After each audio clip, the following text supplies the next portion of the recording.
You're listening to the Parents of Hardworking Teens podcast, episode 15. And today I'm answering your questions about subject selection, command words in different subjects, and perfectionism. So stay tuned.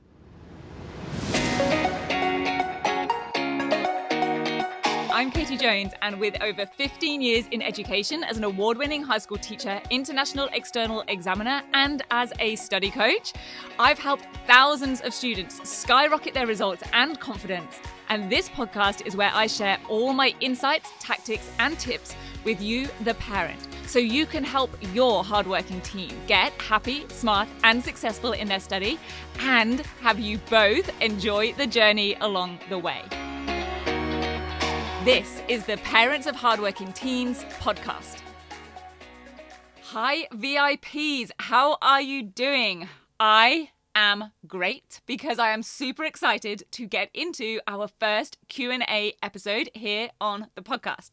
If you haven't heard, I'm going to be dedicating 3 episodes over the next 3 months to answering your questions. Anything you want to ask me about anything study related. It could be exams, or homework, or your teen and their specific strengths or weaknesses or goals, or anything about me and the training and coaching programs that I run for students here at Rock Solid Study. And my goodness, I have already had so many great questions that I think I'm going to need way more than 3 episodes. So what I'm going to do is also weave some of your questions into episodes that either I've already had in mind or that have now been sparked off in my brain from those questions. So if you have a question that you'd like to send in for me to answer on the podcast, then please email it in to support@rocksolidstudy.com and put in the subject line, podcast question. And then on the first Tuesday of each month here in September, and then in October and November as well, I will be dedicating an episode to answering your questions. So let's dive in. I have picked out 3 really great questions with quite a bit of variety for today. And as you can imagine, I've got a lot to say in my answers to them. So here goes. Our first question is from Jen, who asked, my son is choosing subjects for the HSC. Do you have any guidance about subject choices given the content levels or essay requirements of one versus another? Okay. I don't tend to give that much advice on subject selection other than what everybody says, which is choose the subjects that you enjoy and are good at.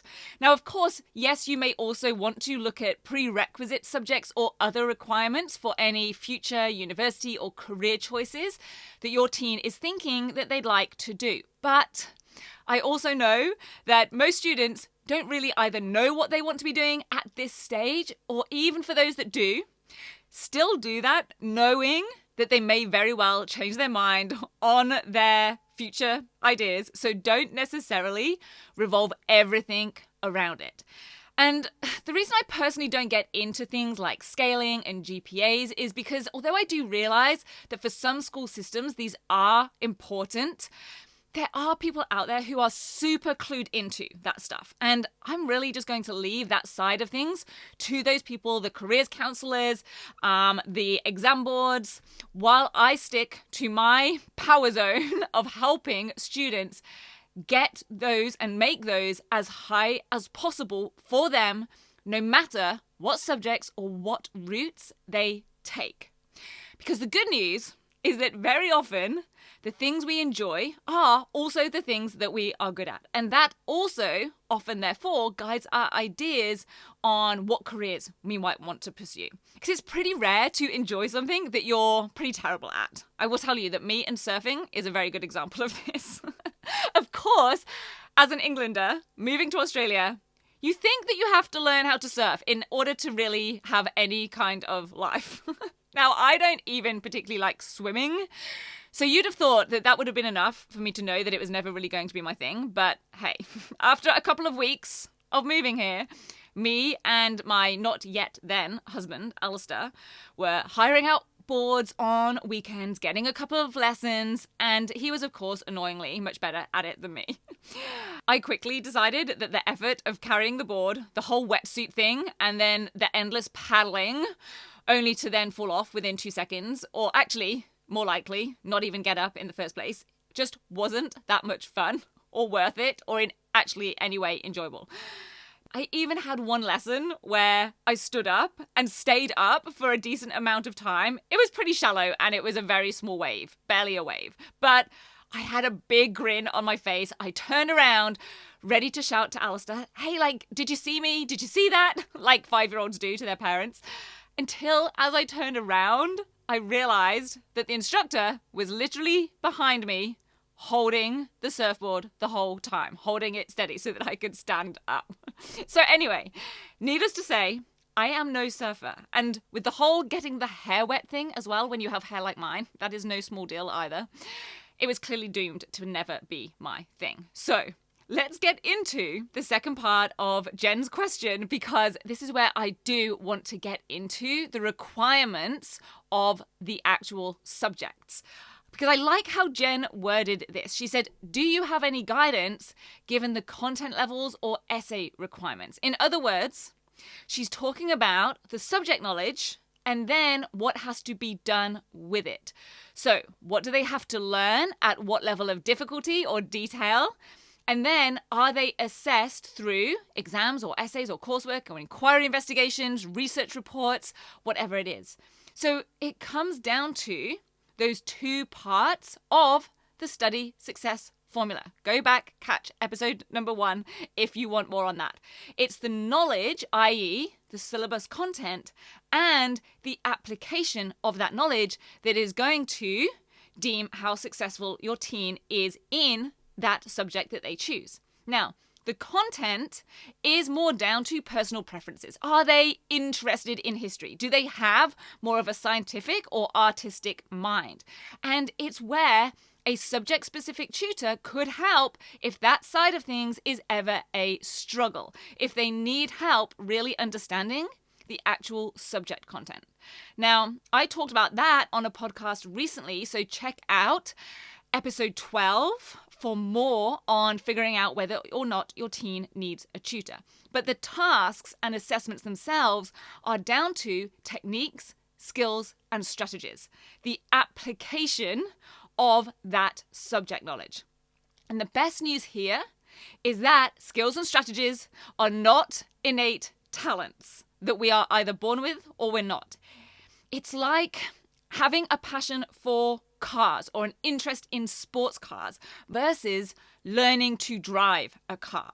We aren't all sports car enthusiasts, but most of us are able to learn the skills of driving and become independent in mastering the steps and techniques with the right training.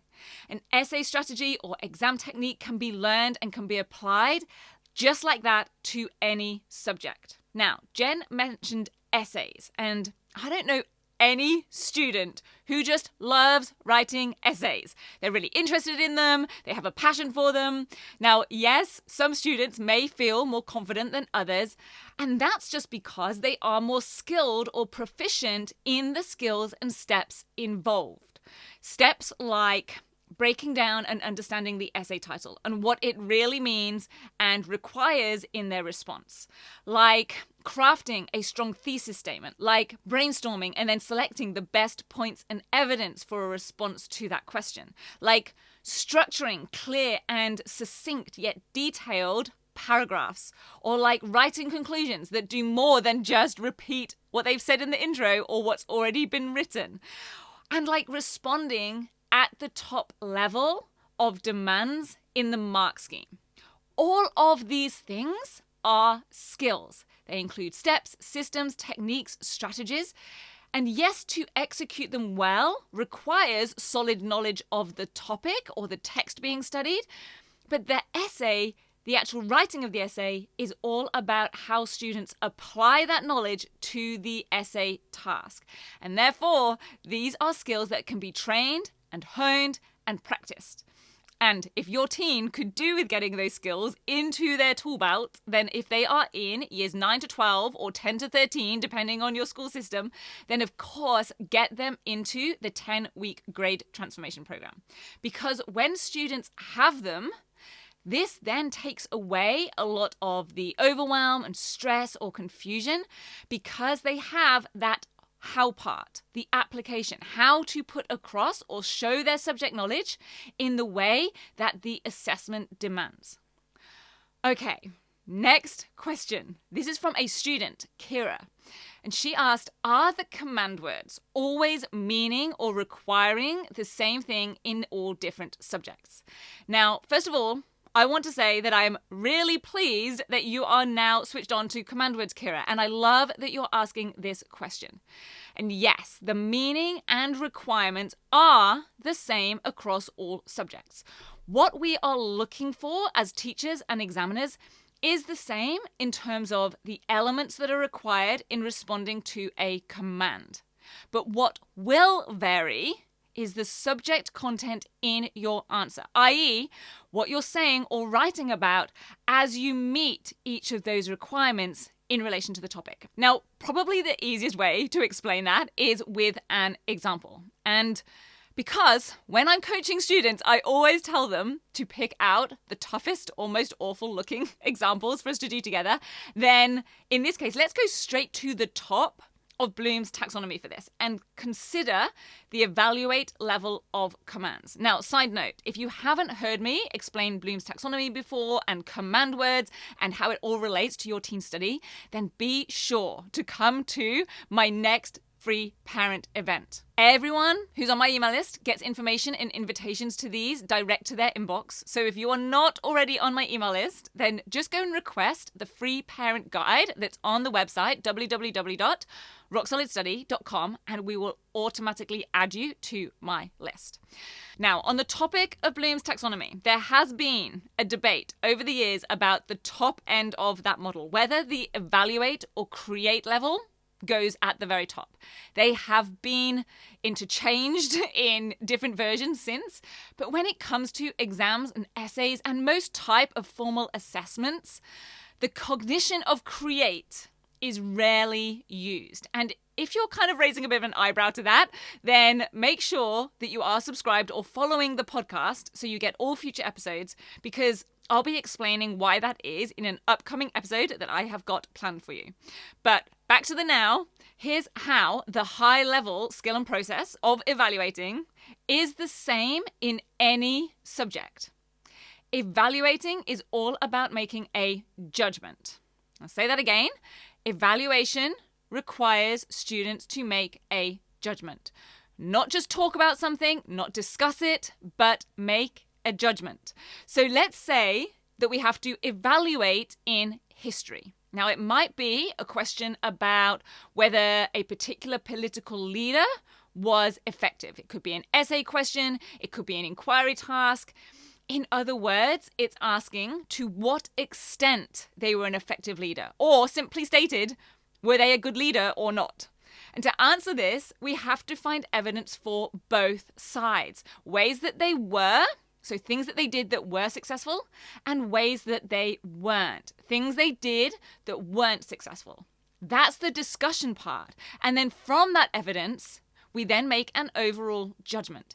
Yes, they were, or no, they weren't, or they were somewhat successful. Now let's compare that to evaluating in a subject like design tech, something very different.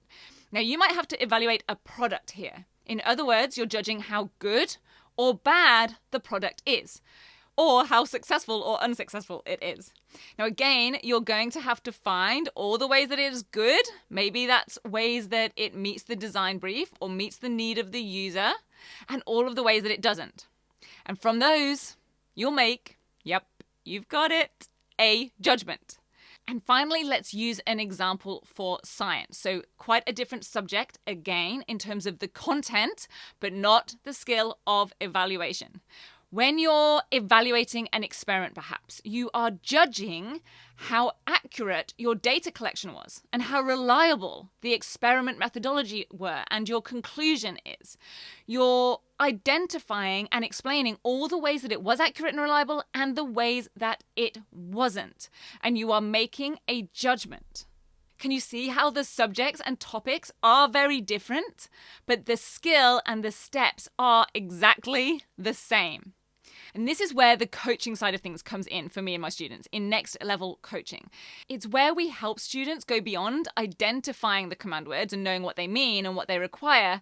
That skill is essential, but students then need to apply these skills to their own real life tasks across all different subjects in every type of assessment and question. And this is where that practice, the real life action, the personal coaching, and the feedback comes in.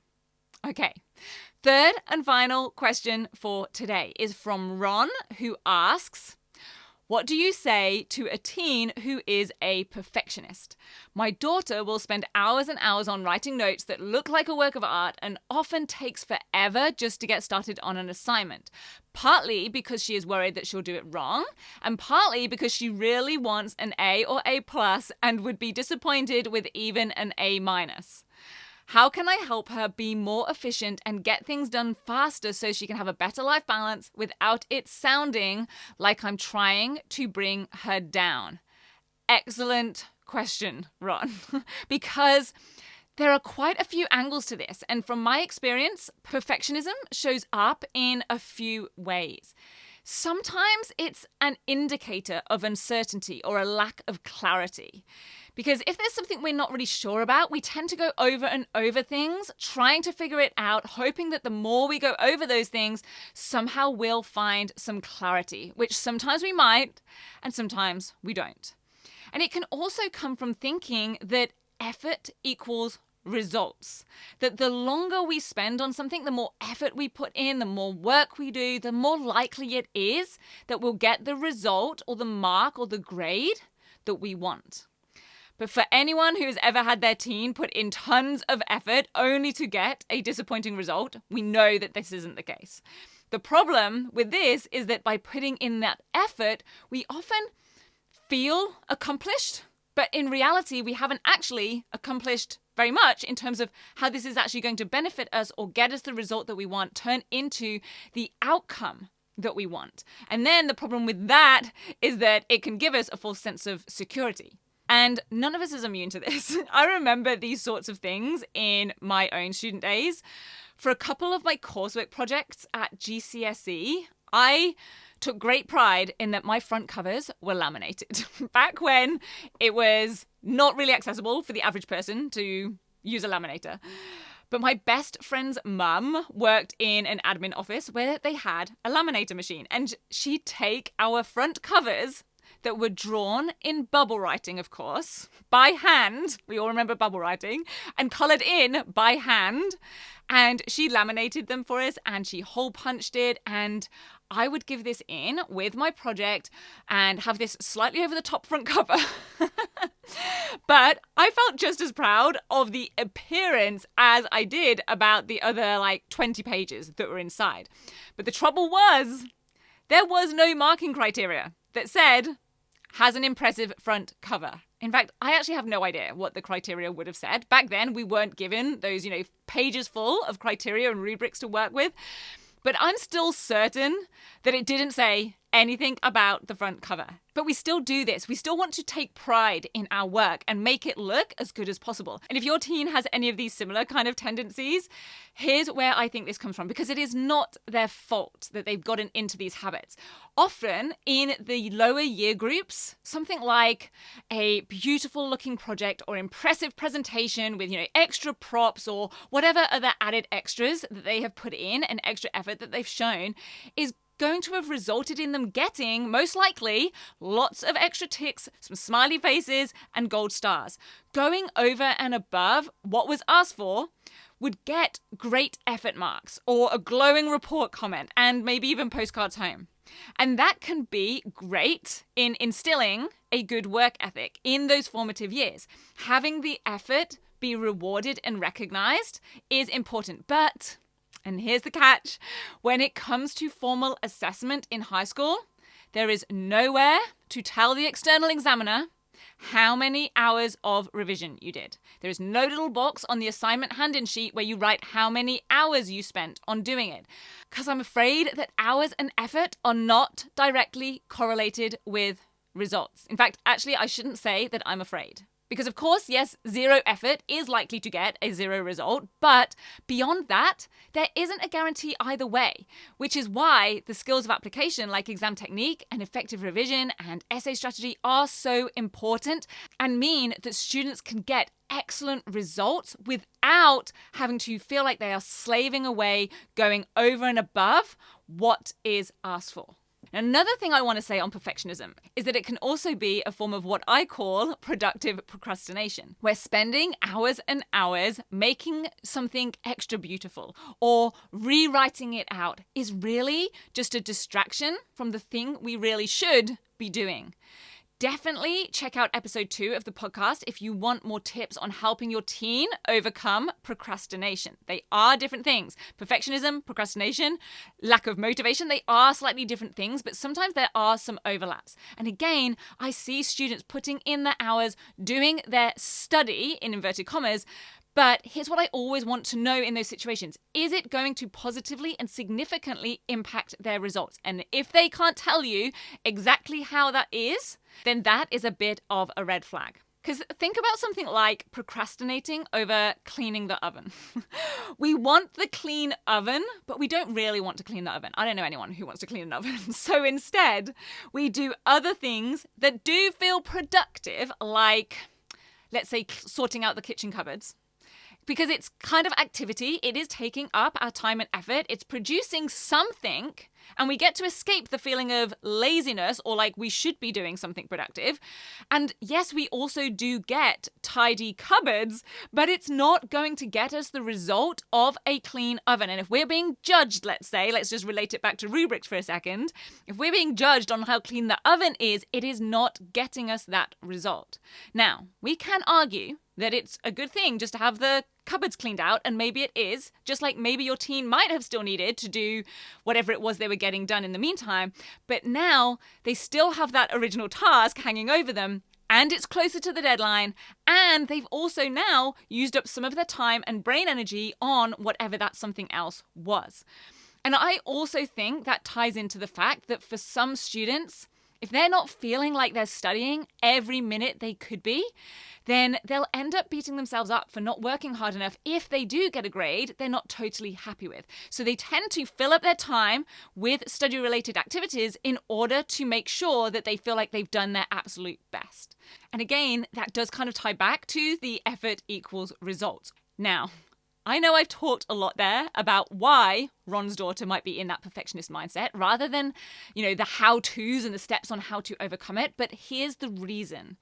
When it comes to considering what we're going to do about it or how we're going to help her, we need to know which of those things are going on beneath the surface. We need to identify the cause, not just treat the symptoms. Because only when we know the reasons driving the perfectionism can we really then figure out the best way to make some changes, and the changes that she will truly see the benefit of and therefore be able to get on board with.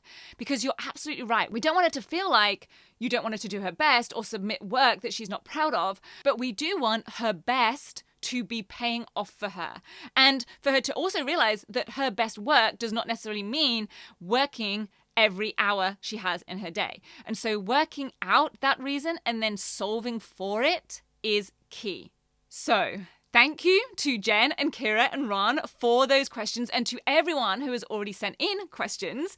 We have another 2 Q&A episodes still to come in the first week of October and November, so keep your questions coming and make sure you click follow or subscribe on your podcast app to make sure you don't miss an episode. And if you want to always be in the loop for my online free parent events, my webinars, my resources, and other things that I share with my VIPs, then make sure you head to www.rocksolidstudy.com/guide to get my free parent guide and be added to my email list. I usually email about once a week, and more often when we have an event or something special to share, so I won't be clogging up your inbox. I hope you have a brilliant rest of your day, and I will see you back here next week. Thank you so much for listening. Make sure you head on over to www.rocksolidstudy.com and sign up for my free parent guide. the 3 huge mistakes even smart students make in exams and assignments and how to fix them immediately. And I'll see you back here next week.